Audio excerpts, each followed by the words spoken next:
আসসালামু আলাইকুম। আজ আমরা যে পোয়েমটা নিয়ে পড়ব সেই পোয়েমটার নাম আছে নাইট অফ দি স্করপিয়ন। লিখেছেন নেসিম এজেকেল। প্রথমে আমরা কবি পরিচিতি সম্পর্কে একটু ধারণা নেব। নেসিম এজেকেল কে বলা হয় the father of modern Indian poet. তার জন্ম 1924 সালে মুম্বাইয়ের একটি ইহুদি পরিবারে। তিনি একাধারে একজন কবি, নাট্যকার এবং সমালোচক ছিলেন। তার লেখার স্টাইল ছিল একদম সিম্পল। তিনি কঠিন ইংরেজি শব্দ ব্যবহার না করে সাধারণ মানুষের মুখের ভাষাকে কবিতায় ফুটিয়ে তুলতেন।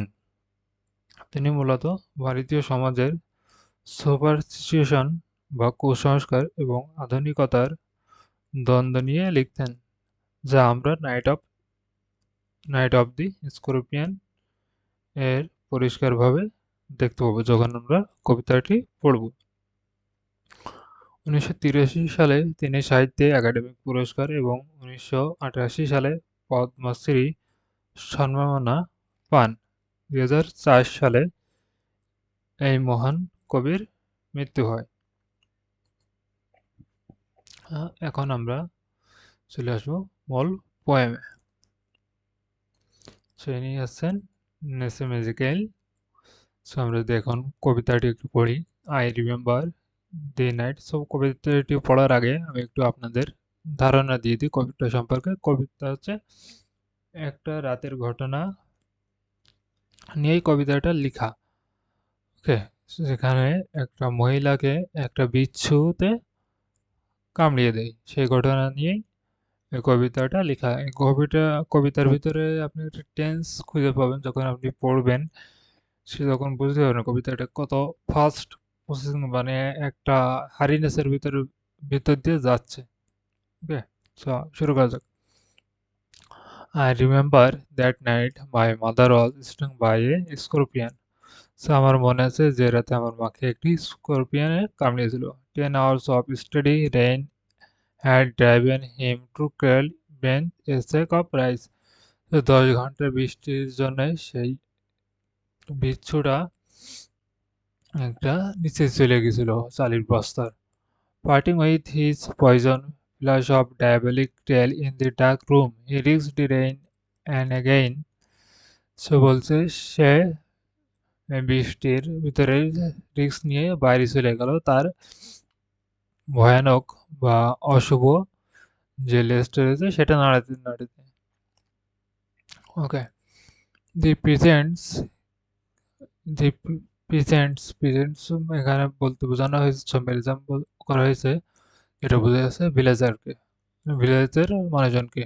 কেম লাইক সোয়ার্মস অফ ফ্লাইস, মৌমাছির মতন ভুম ভুম করতে করতে উড়ে আসলো। অ্যান্ড বাজ the name of god 100 times to paralyze the evil one। এখানে বলছে গ্রামবাসী ছুটে আসলাম আমার মার আর্তনাদ শুনে এবং কি করতো এবং ঈশ্বরের নাম বারবার নিতে লাগলো কিসের জন্য, যাতে তার এই যে ইভিল, যে বিস্তারিত যে ইভিল বিষাক্তটা সেটা যেন কম হয়ে যায়। With candles and with ল্যান্টার্নস throwing giant scorpion shadows on the mud baked। বলছে যে ক্যান্ডেলের আলো এবং ল্যান্টার্নের যে আলো, এটা যেন মাটির দেয়ালের সেই ভয়ঙ্কর বিশ্বর প্রতিচ্ছবি দেখাচ্ছিল। ওকে, এখানে একটা ম্যাথাফর ইউজ করা হয়েছে। হি ওয়াজ নট ফাউন্ড, বাট সে কোথায় খুঁজে পাওয়া গেল না। দে ক্লিক দেয়ার টাংস, তারা তাদের ঠোঁট কামড়িয়ে ধরলো বা জিহ্বা কামড়িয়ে কামড়িয়ে ধরলো। With every moment that the scorpion made his poison moved in mother's blood. যখন যখন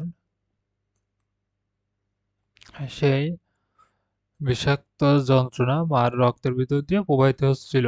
দে সেড, তারা বলল, may he sit still, may they said, may the sins of your previous birth be burned two night.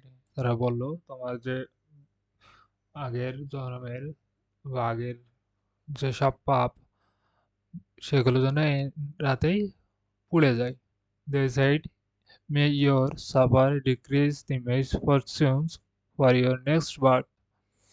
তো তোমার এই যে কষ্ট, এই কষ্টের জন্য যেন তোমার পরবর্তী জন্মের যে খারাপ দিক বা দুঃখ কষ্ট সেগুলো যেন কমে যায়। They said, may the sum of all evil balance in this unreal world. তো তোমার যে খারাপ কাজ-মাজ বা পাপ, দুঃখ কষ্ট সব যেন এই পৃথিবীতেই, এই আনরিয়াল ওয়ার্ল্ডেই সব একটা মীমাংসা হয়ে যায়। May the poison purify your flesh of desire. Poison যেন তোমার রক্তকে পরিশুদ্ধি করে চাওয়াকে, and your spirit of ambition, অতিরঞ্জিত আশাকে। My mother twisted through and through. আমার মা মুচড়াচ্ছিল and মুচড়াচ্ছিল going on a mat, মাদুরের উপর, এবং আকুতি করছিল। My father skeptic, rationalist, trying every course and blessing. সে চেষ্টা করছিল যুক্তিবাদী মাধ্যমে এবং আশাবাদী হয়ে powder, mixer, herb and hybrid দিয়ে চেষ্টা করছিল। He even poured a little perfume, perfume মানে হচ্ছে kerosene, on the bitten toe and put on a match to it. Put to match on it বলতে হচ্ছে সেটাকে আগুন ধরিয়ে দিল, মানে মার যে টোর উপরে, গোড়ালির উপরে বিচ্ছু কামড়েছিল সেখানে কেরোসিন ঢালিয়ে সেখানে আগুন জ্বালিয়ে দিল। I was the flame feeling on my feeding on my mother. আমি দেখলাম আগুন যেন মাকে কামড়িয়ে খাচ্ছিল। এটা একটা personification, okay. So sorry, I watched the holy man perform his rites to tame the poison with a incantation. So আমি দেখলাম যে ধর্মের যে গুরু সে অনেক হোলি, তার জপ করছিল বারবার পয়জনকে কন্ট্রোলে আনার জন্য, বিষকে কন্ট্রোলে আনার জন্য। After 20 hours it lost its stings. 20 ঘন্টা পর এটা এর যে বিষয় প্রক্রিয়া সেটা হারিয়ে ফেলে। My mother only said, thank God, the scorpion picked on me and spared my child. So লাস্টে আমরা দেখতে পাচ্ছি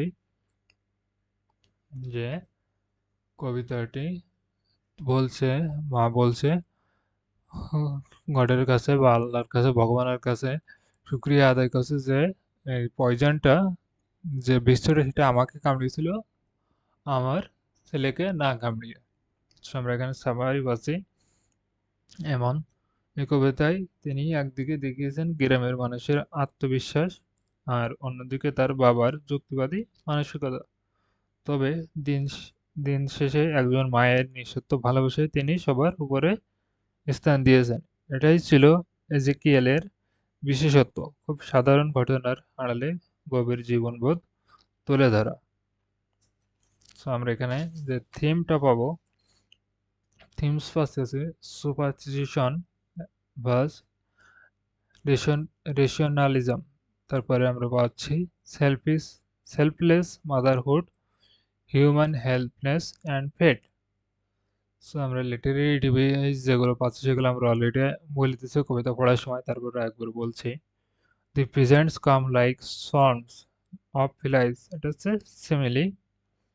জায়ান্ট স্করপিয়ান শ্যাডো, এটা হচ্ছে metaphor. I watch the flame feeding on my mother, হচ্ছে পার্সনিফিকেশন। সো কবিতা পরিস্থিতি সম্পর্কে আমরা প্রথমেই জেনেছি। এবার আমাদের হোম টাস্ক থাকবে হচ্ছে ভোকাবুলারি, এই তিনটে থাকবে, ডায়ালগ, স্পেকটিক অ্যান্ড ডিমিস। আর একটা টাস্ক থাকবে ডিসকাস দি কনফ্লিক্ট, এটা হচ্ছে 10 মার্কের একটা কোশ্চেন যেটা আপনাদের লিখবেন। Discuss the conflict between blind faith and rationalism in the poem, okay. So পরীক্ষার ক্ষেত্রে ভালো মার্কস পেতে চাইলে এই কবিতার theme of motherhood and conflict between science and superstition, এই দুটো টপিক খুব ভালোভাবে তৈরি রাখবেন বা মনে রাখবেন, পড়ে রাখবেন। তো আজ ছিল এই পর্যন্তই। সো এই কবিতার মাধ্যমেই আমাদের যে ইন্ট্রোডাকশন টু পোয়েট্রির কোর্সের কবিতা সেগুলো শেষ হয়ে যাচ্ছে, এবং নেক্সট ভিডিও থেকে আমরা চলে যাব ফিকশনে। ওকে, নন ফিকশন এবং ফিকশন যে ড্রামাটা রয়েছে সেটাই আমরা চলে যাব। ড্রামাটা হয়তো 7-8টার মতন বা এরকম রয়েছে। সো এগুলো আমরা একদিন ট্রাই করবো, হয়তো একটা ড্রামার দুটো করে পার্ট করে ক্যারেক্টার। সো দেখা যাবে ওখানে যখন আসবে তখন দেখা যাবে, এখন শেয়ার বলতে পারছি না। সো ভিডিওটি ভালো লাগলে অবশ্যই লাইক কমেন্ট এবং শেয়ার করে ফেসবুকে সাবস্ক্রাইব করবেন। ধন্যবাদ।